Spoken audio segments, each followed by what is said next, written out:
세상에는 다양한 힘들이 존재합니다. 경제력 아니면 정치력, 군사력 같은 그런 힘들이 사람들에게 영향을 미칩니다. 하지만 이 모든 것들은 제한적이고 영원하지는 않습니다. 그러나 성경에서 말하는 하나님 나라는 세상과 다른 그런 힘이 있습니다. 하나님 나라의 영향력은, 하나님 나라의 힘은 억눌린 자를 자유케 하고 생명을 살리고, 그리고 작게 시작하지만 결국 온 세상을 변화시키는 그런 영향력이고 그런 능력입니다. 오늘 본문에서 예수님은 하나님 나라의 특징을 보여주고 있습니다. 안식일에 회당에서 18해 동안 몸이 꼬부라져 있는 여인을 고치는 사건을 통해서 하나님 나라는 억눌린 자를 자유케 하는 능력이라는 사실을 보여주고, 그리고 회당장과의 안식일 논쟁을 통해서는 종교적인 형식보다는 생명을 살리는 능력이 하나님 나라다라는 것을 강조하시고, 또 겨자씨 비유와 누룩의 비유를 통해서는 하나님 나라가 작게 시작하지만 온 세상을 변화시키는 강력한 힘이 하나님 나라 안에 있다라는 것을 가르쳐 주십니다. 오늘 우리는 이 본문의 말씀을 통해서 하나님 나라의 영향력이 우리의 삶에 어떻게 나타나는가, 또 우리가 어떻게 하나님 나라를 확장하는 도구로 쓰임받을 수 있는가, 이것을 한번 생각해 보겠습니다. 오늘 본문에서 발견할 수 있는 하나님의 나라는 먼저 억눌린 자를 자유케 하는 능력이다, 그렇게 할 수 있습니다. 하나님 나라의 가장 강력한 영향력은 바로 자유케 하는 것입니다. 예수님은 메시아로 이 땅에 오셔서 억눌린 자를 자유케 하시는 분이십니다. 오늘 본문에서 예수님께서 안식일에 회당에서 가르치고 있었습니다. 그때 그 자리에 18해 동안 몸이 꼬부라져 한 번도 이렇게 똑바로 설 수 없었던 여인이 예수님 앞에 등장하게 됩니다. 오늘 우리 개역성, 우리 한글 성경에는 나오지 않지만 이 헬라어 원어에 보면 이 본문이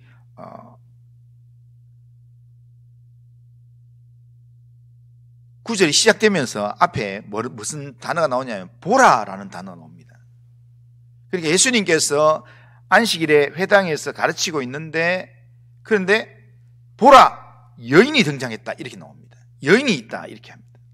그러니까 그 말은 예수님께서 말씀을 안식일에서 가르칠 때, 안식일 회당에서 가르칠 때 처음부터 있었던 게 아니라 예수님이 가르치고 있는 중에 예수님의 눈에 들어올 수 있도록 한 사람이 회당 안으로 들어온 것 같습니다. 그런데 보니까 다른 사람들이 주목하지 않는 18해 동안 몸이 꼬부라져서 한 번도 똑바로 설 수 없었던 여인이 예수님의 눈에 들어왔습니다. 11절을 보면 18해 동안이나 귀신 들려 앓으며 꼬부라져 조금도 펴지 못하는 한 여자가 있더라, 이렇게 말씀합니다.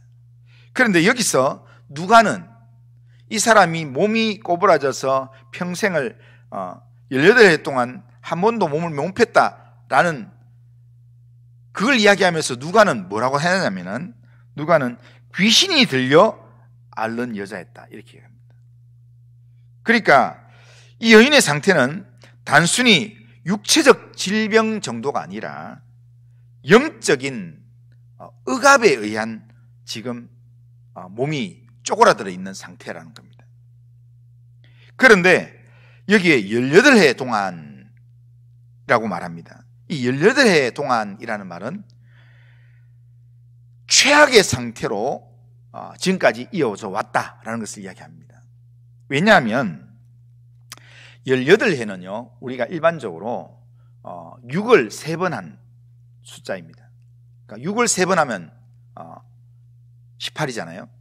그런데 3이라는 숫자는 이거는 완전수기 때문에 계속 간다 이런 뜻이고, 6은 뭐냐면 6은 해를 이야기할 때 7년은 뭐냐면 성경에서요, 7일은 안식일, 7년은 안식년입니다. 그러니까 토지도 종도 쉴 수 있게 하는 게 바로 7년째 안식년입니다. 그런데 이 여인은 7년째가 없이 6년만 3번이나 반복하는, 그러니까 안식이 한 번도 없는 그런 상태로 지금 영원히 지금까지 와 있는 그런 상태를 지금 18해라는 단어로 지금 이 여인의 상태를 이야기하고 있습니다.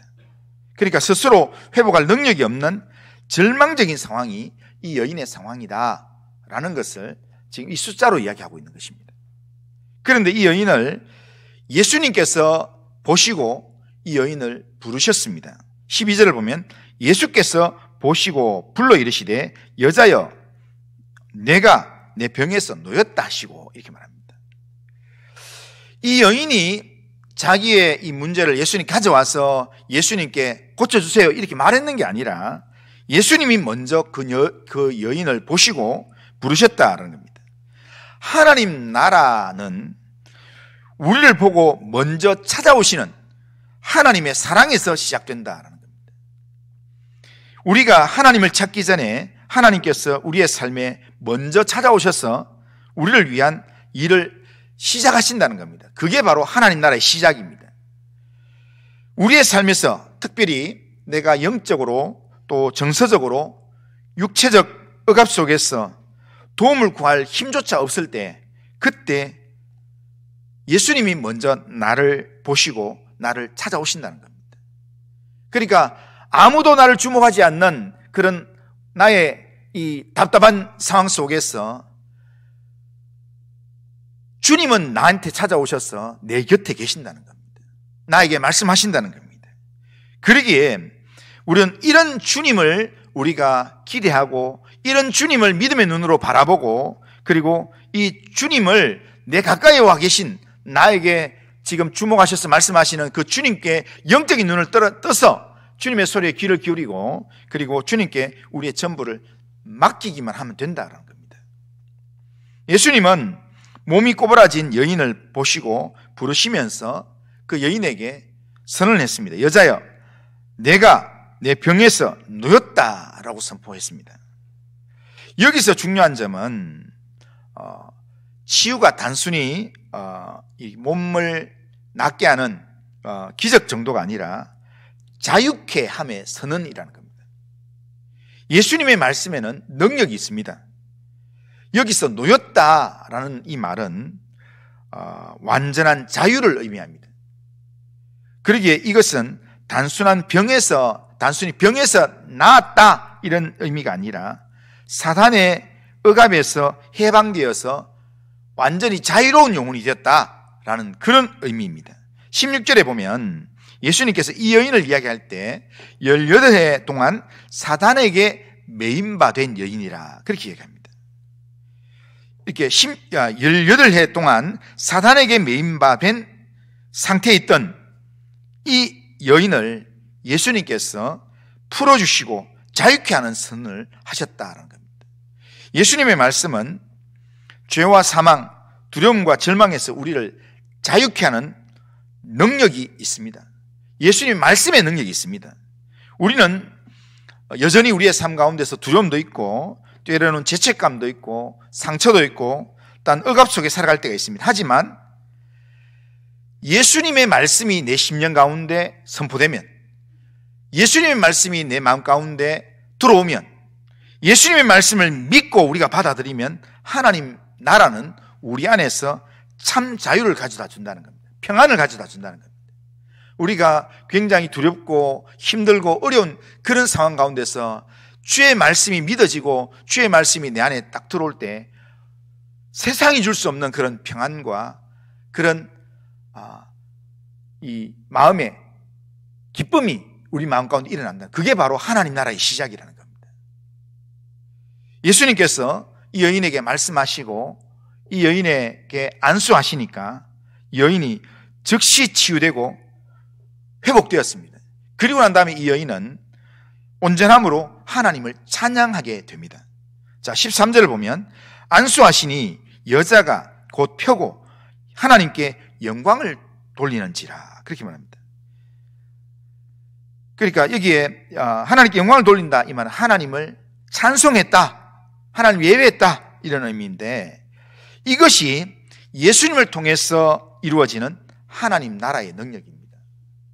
예수의 말씀이 우리의 심령 가운데 들어오고 예수의 말씀이 믿어지고 예수의 말씀이 우리의 삶 가운데서 붙들려질 때, 그 말씀이 믿어지고 그 말씀이 내 속에서 역사하기 시작할 때 우리에게 문제가 해결되는 정도가 아니라 우리로 하여금 뭐가 되냐면 하나님을 예배하는 예배자로 바뀌게 된다는 겁니다. 하나님을 의지하게 되고 하나님을 찬양하는 그런 삶을 살게 만든다는 겁니다. 하나님 나라의 능력은 예수님을 통해서 18해 동안의 질병과 영적인 억압이 한순간에 사라지는 그런 능력으로 나타납니다. 이 여인은 육체만 회복된 게 아니라 하나님을 찬양하는 예배자로 회복되었습니다.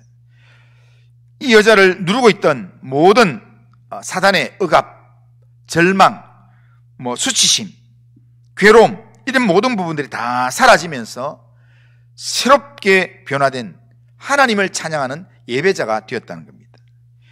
예수님을 만난 우리의 삶도 마찬가지입니다. 우리가 예수님의 말씀을 믿고 예수님을 의지하는 믿음으로 나갈 때, 그럴 때 하나님 나라는 우리 안에서 놀라운 변화를 시작하신다는 겁니다. 그래서 마귀에게 끌려 절망의 삶을 살던 우리를 마귀에게서 자유케 하게 만들고, 그리고 그냥 마귀에게서 그냥 자유하는 정도가 아니라 하나님을 의지하게 만들고 하나님을 예배하는 자로, 하나님을 높이는 예배자로 하나님께서 우리를 변화시켜 주신다는 겁니다. 혹시라도 오늘 우리의 마음 가운데 어떤 억압이 우리에게 있습니까? 어떤 억압 속에, 어떤 중독이라는 억압 속에, 어떤 매임이라는 억압 속에 매여 있습니까? 그 억압을 끊어낼 수 있는 분은 하나님 나라의 주인이신 예수님밖에 없습니다. 예수님을 의지해서 예수님께 우리의 인생을 맡기면서 예수님의 말씀에 우리가 귀를 기울이면 우리 안에 억압이 끊어지면서 하나님의 나라가 시작될 줄로 믿습니다. 예수님을 통한 치유와 자유함을 경험하시는 모든 성도님들 다 되시기를 주님의 이름으로 축원합니다. 자, 두 번째로 예수님을 통해서 이루어지는 하나님의 나라는 단순한 가르침이나 종교적인 형식이 아니라 생명을 살리는 실제적인 능력이라는 겁니다. 18해 동안에 몸이 꼬부라져 있던 여인이 예수님을 통해서 병이 치유되고 그 영혼이 회복되었습니다. 그렇게 되면 모두가 다 기뻐해야 되는데, 그런데 그 여인이 회복되었을 때 회당장은 기뻐하기보다는 오히려 예수님이 안식일을 범했다고 분노하면서 그렇게 큰 소리를 높였습니다. 14절을 보면 회당장이 예수께서 안식일에 병 고치는 것을 분내어 무리에게 이르되 일할 날이 엿새가 있으니 그동안에 와서 고침을 받을 것이요 안식일에는 하지 말 것이니라 하거늘. 이렇게 회당장이 예수님께 분을 낸 이유는 예수님께서 안식일에 여인의 병을 고쳐주므로 안식일에 노동을 하지 말라고 하는 율법을 어겼다라는 그런 생각 때문이었습니다. 그에게는 안식일에 율법 지키는 게 생명을 살리는 것보다 더 중요한 그런 내용이었습니다. 그래서 예수님을 안식일을 어겼다라는 내용으로 비난을 했습니다.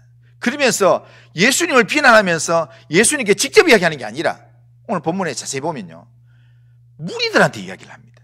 예수님을 비난하긴 하는데 예수님 앞에 대놓고는 능력을 행하고 예수님께서 기적을 행하고 실제로 하나님의 능력을 나타내기 시작하니까 예수님 앞에 직접 말 못하고 예수님이 들으라고 무리들한테 이야기합니다. 일할 날이 엿새가 있으니 그동안에 와서 고침 받고 안식일에는 자꾸 그 앞에 가서 고침 받으려고 하지 마라 하면서 사람들한테 막 꾸지람을 합니다.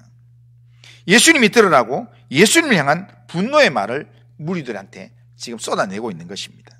그러나 이 말을 들으신 예수님께서는 그의 외식을 지적하시면서 외식하는 사람들아 하면서 책망하시면서 안식일에 자기 소나 나귀한테는 물을 주면서 18해 동안에 사탄에게 매여서 고통받는 여인을 안식일에 풀어주는 게 이게 합당한 일이 아니냐.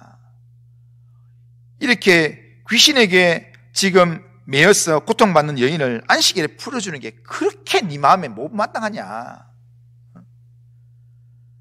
그것으로 예수님께서 반문합니다. 유대인의 엄격한 안식일 규정에도 소나 나귀에게는 풀을 뜯어 먹이거나 물을 마시게 할 수 있었습니다.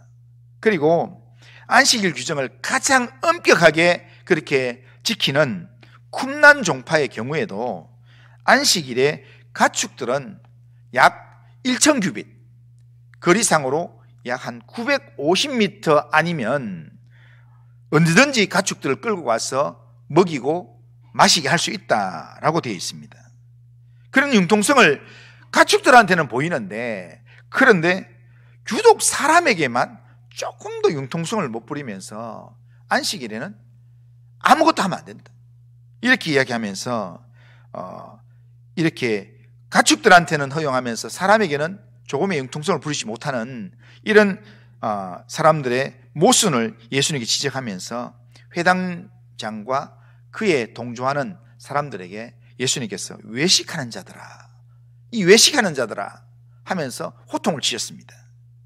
이 말은 어째서 18해 동안에 병으로 고생한 자가 고침받은 것, 그거는 생각 안 하고 사소한 규칙만 따지면서 그렇게 자꾸 긁고 넘어지려고 하냐, 그 내용으로 책망하는 내용입니다. 이것은 마치 지금 급한 일이 있어. 지금 요즘 이번 주에 막 산불이 많이 났습니다. 지금 우리가 기도해야 될 내용이고, 또 지금 응급 환자들이 많습니다. 막 앰뷸런스가 막 이렇게 그 신호를 울리면서 급하게 환자를 태우고 막 달려갑니다.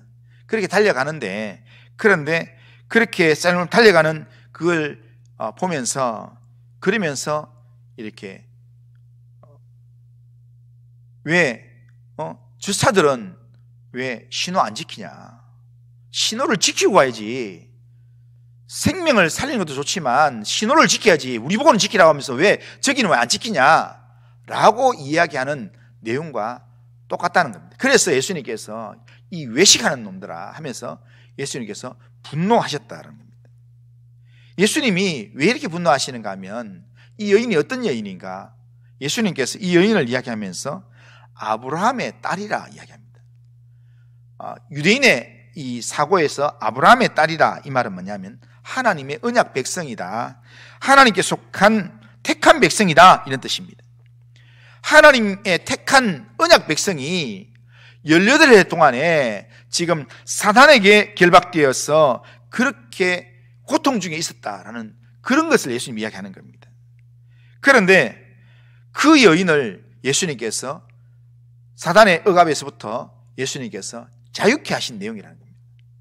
예수님이 행하신 이 치유의 사건은 이 여인을 사단의 권세에서 해방시키는 영적인 그런 일이었다는 겁니다.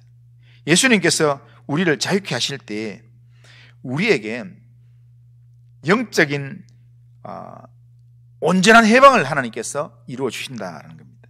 우리는 죄와 두려움, 사단의 속박에서 살 때가 있습니다.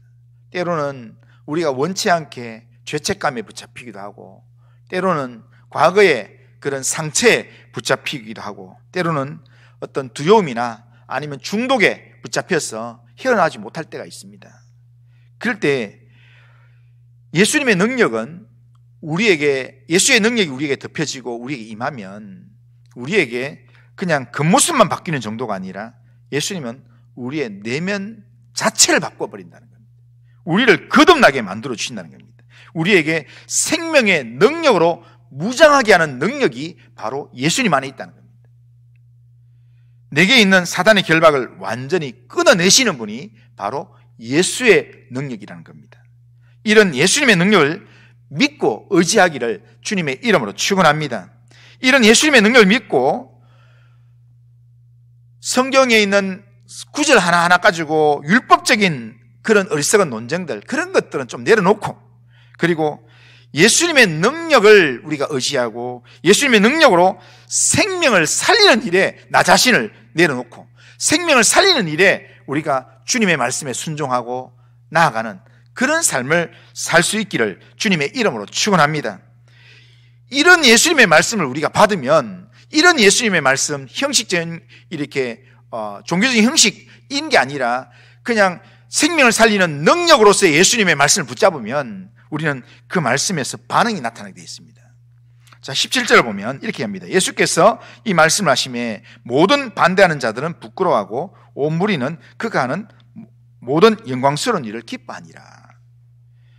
예수님의 말씀에 반대하는 사람들은요, 예수님 말씀을 받아들이지 못하는 사람은 부끄러움을 당하게 됩니다.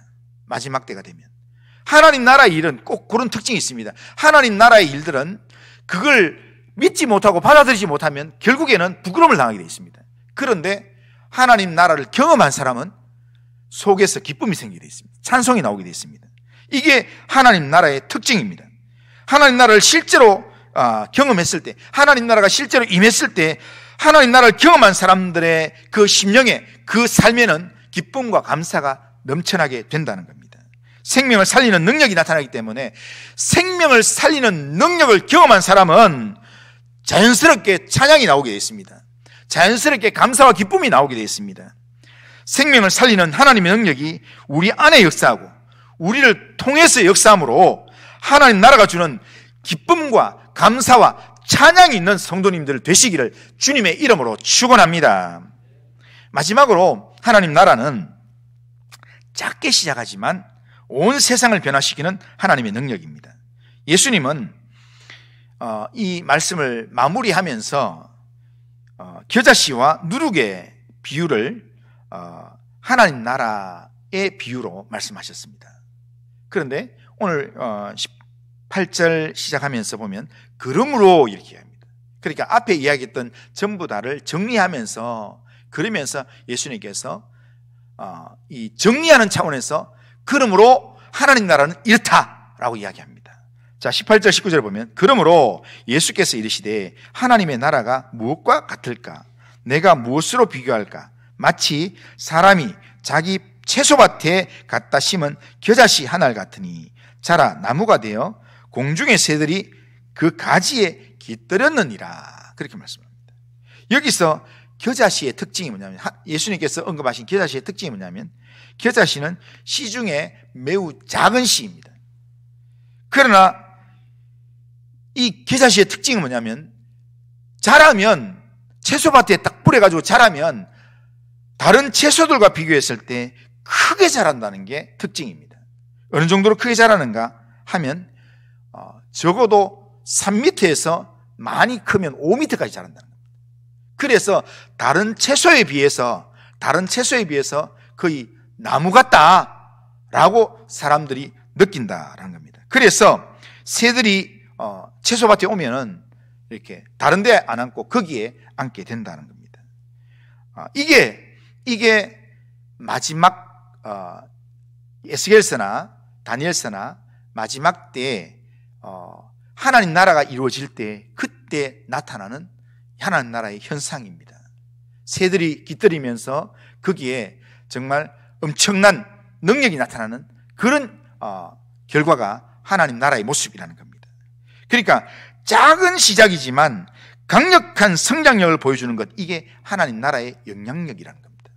예수님은 사역을 시작할 때 작은 시작을 하셨습니다. 나사렛에서 시작하셨고, 그리고 12 어부들, 그리고 별로 중요하지 않은 그런 제자 12명을 불러서 제자들과 함께 그렇게 하나님 나라의 복음을 전하면서 시작하셨습니다. 그런데 12명의 제자와 함께 시작했던 예수님의 복음은 오늘날 전 세계를 변화시키는 강력한 영향력이 되었습니다. 오늘 우리 안에 복음이 역사하면, 예수의 복음이 역사하면 우리의 신앙도 겨자씨 하늘 같은 작은 믿음으로 시작하지만, 그러나 우리 안에 하나님의 능력이 역사하면 큰 믿음으로 우리의 믿음도 자라게 된다는 겁니다. 저 사람이 언제 저런 인물이 되었지? 라고 이야기할 정도로, 사람들이 깜짝 놀랄 정도의 그런 하나님의 능력이 우리 안에서 일하게 된다는 겁니다. 우리의 믿음이 작아 보일지라도 하나님 나라의 원리는 작은 것에서 시작되어서 크게 자란다는 것, 이것을 우리가 기억해야 합니다. 그러기에 지금은 우리의 믿음이 보잘것없이 보이는 그렇게 연약한 믿음이라 할지라도 하나님이 크게 자라게 하실 것이라는 그런 믿음으로 주님을 신뢰하면서, 주님의 말씀의 능력을 우리가 신뢰하면서 하나님의 말씀을 내 마음 가운데 채우기를 힘써야 합니다. 예수님을 내 안에 채우기를 힘써야 합니다. 예수님을 내 안에 채우고 주의 말씀을 내 안에 채우고 하나님 나라 일꾼으로 헌신하는 삶을 살아가면 하나님의 나라가 나를 통해서 세상 가운데 이루어지게 될 것입니다. 그리고 예수님께서 하나님 나라를 비유하면서 또 한 가지 비유를 말하는데, 누룩의 비유를 말씀하셨습니다.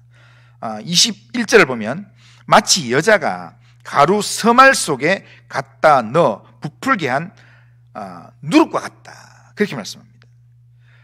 여기서 누룩의 특징이 뭐냐면요, 누룩의 특징이 뭐냐면 아주 적은 양의 그런 누룩입니다. 그런데 적은 양의 누룩을 밀가루 반죽 안에 이렇게 전체를 버무린 밀가루 반죽 안에 그 누룩을 조금 딱 넣으면, 그러면 시간이 지나면 반죽 전체가 부풀기 시작한다는 겁니다. 바뀌기 시작한다는 겁니다. 누룩은 눈에 보이지 않지만, 보이진 않는데 천천히 조금씩 그러면서 강력하게 변화를 미치는 것, 그게 바로 누룩의 특징이라는 겁니다. 이것이 바로 예수님을 통해서 이루시는 하나님 나라의 영향력이라는 겁니다. 하나님 나라의 영향력을 보여주는 또 하나의 모습이 바로 누룩의 모습인 겁니다. 하나님 나라는, 예수님을 통해서 이루어진 하나님 나라는 우리의 눈에 잘 안 보입니다. 우리가 예수님 말씀을 믿고 우리가 예수님을 의지하고 하는데도 실제로는 잘 보이지 않습니다. 한 사람의 예수님을 통한 회심,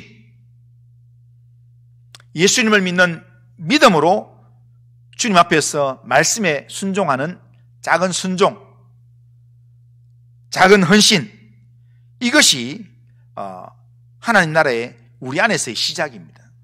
그런데 나의 이 작은 이 순종이, 내 작은 믿음이 무슨 역할을 할까라고 생각하지만, 지난주에 보았던 것처럼 이렇게 오병이의 기적을 베풀 때 한 아이의 도시락 떡 5개와 물고기 2마리가 무슨 영향이 있을까 하면 제자들이, 우리는 떡 5개와 물고기 2마리밖에 없습니다, 이게 무슨 영향을 줄 수 있겠습니까? 라고 이야기하지만, 그렇지만 그 내용이 주님의 손에 붙잡힌 바 되고 주님의 능력으로 그게 사용되기 시작할 때, 그럴 때 남자만 5,000명 이상이 먹게 되는 놀라운 기적이 일어나는 것처럼, 우리의 예수를 믿는 이 거듭남, 그리고 예수님을 통한 우리의 말씀의 순종, 우리의 작은 헌신이 이게 뭐 대단할까, 무슨 능력이 나타날까 하지만, 우리의 작은 순종을 통해서, 작은 헌신을 통해서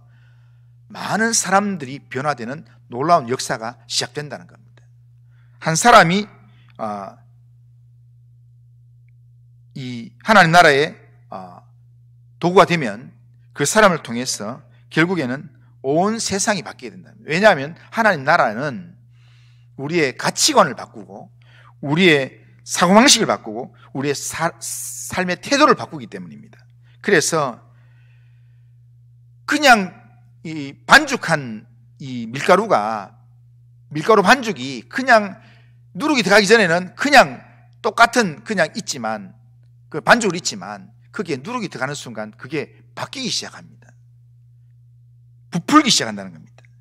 그러니까 한 사람이 변화되면, 한 사람이 제대로 변화되면 그 사람을 통해서 가정이 바뀌게 되고요, 그 사람을 통해서 교회가 바뀌게 되고, 그 사람을 통해서 그 사람이 있는 삶의 장소가 바뀌게 된다는 겁니다. 우리의 작은 신앙과 순종이 결국에는 세상을 바꾸는 하나님의 도구가 된다는 겁니다. 하나님 나라의 누룩처럼, 하나님 나라의 누룩처럼 오늘 우리 성도님들이 예수님을 우리 마음 가운데 품고 예수님의 말씀을 붙들고 그렇게 살아감으로 우리의 가정을 하나님 나라로 부풀게 하는 그런 삶을 살길 바랍니다. 그리고 우리 교회와 또한 이 나라, 이 민족을 부풀게 하는 그렇게 하나님 나라의 일꾼으로 그렇게 쓰임받는 그런 일꾼들 되길 바랍니다. 내가 보기에 작고 미미한 헌신이고 나 같은 게 뭔가 이 나라를 위해서 뭘 할 수 있겠나 하겠지만, 그러나 앞서 장로님 기도하신 내용대로 정말 이 나라가 많이 어렵습니다. 정치적으로 또 사회적으로 경제적으로 많이 어렵습니다. 이 많이 어려운 상황 가운데서 하나님, 내가 하늘에 정말 겨자씨가 되길 원합니다. 하나님, 내가 정말 이 나라에 하나님 나라를 위한 그런 누룩이 되길 원합니다. 그런 마음으로 하나님 앞에 기도하고 하나님 앞에서 헌신하고 순종하기 시작하면 우리의 작은 누룩이 이 나라를 바꾸고 이 나라를 새롭게 하는 일에 쓰임받는 일꾼이 될 것입니다. 그러기에 우리가 예배를 드릴 때만 우리가 생각하는 게 아니라 우리가 보냄을 받은 우리의 삶의 장소에서 나는 하나님 나라에 부름받은 일꾼이다. 주님이 나와 함께 계신다. 나는 겨자씨와 같은 그런 일꾼이다. 나는 누룩과 같은 일꾼이다. 내가 여기 있으므로 하나님 나라가 이루어질 수 있다라는 그 믿음 가지고 정신을 바짝 차리고 보냄을 받은 자리에서 하나님 나라의 일꾼으로, 하나님의 사람으로 그렇게 영적인 몸부림을 치면서 살아가는 성도님들 다 되시기를 주님의 이름으로 축원합니다. 한번 따라하겠습니다. 하나님 나라의 영향력은 온 세상을 변화시키는 하나님의 능력입니다. 온 세상을 변화시키는 하나님의 능력이 내 안에 있다는 것을 믿고 그 믿음 안에서 하나님 나라를 드러내는, 하나님 나라를 이루는 그런 삶을 살아가시는 성도님들 다 되시기를 주님의 이름으로 축원합니다. 자, 우리 다 같이 일어나셔서 자, 찬송가 433장 찬송하겠습니다.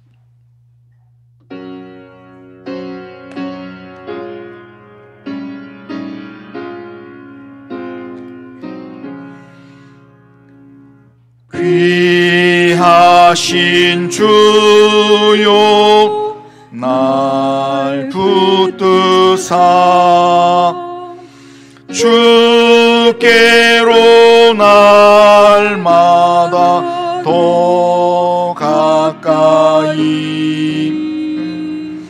저 하늘 나라 나 올라가 구주의 품 안에 늘 안기어 영생의 복 받기 원하. 3절 합니다. 3절. 간악한 마귀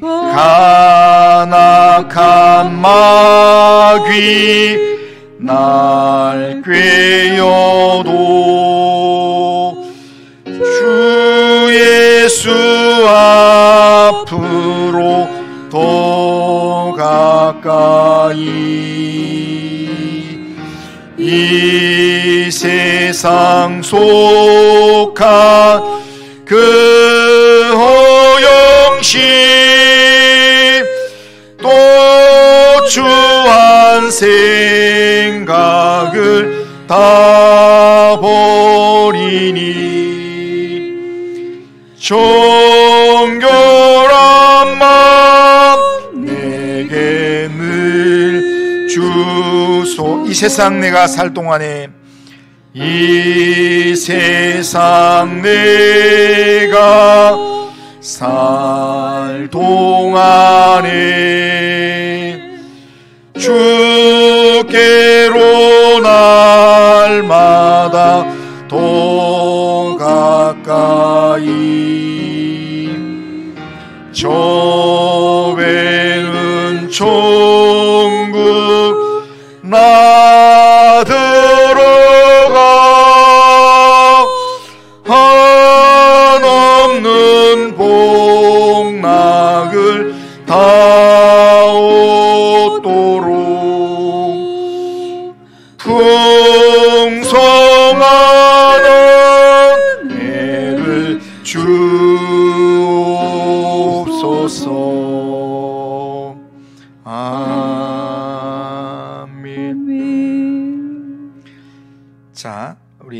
설교를 마무리하면서 결심문 우리 같이 한번 읽어보겠습니다. 결심문 같이 읽습니다. 시작.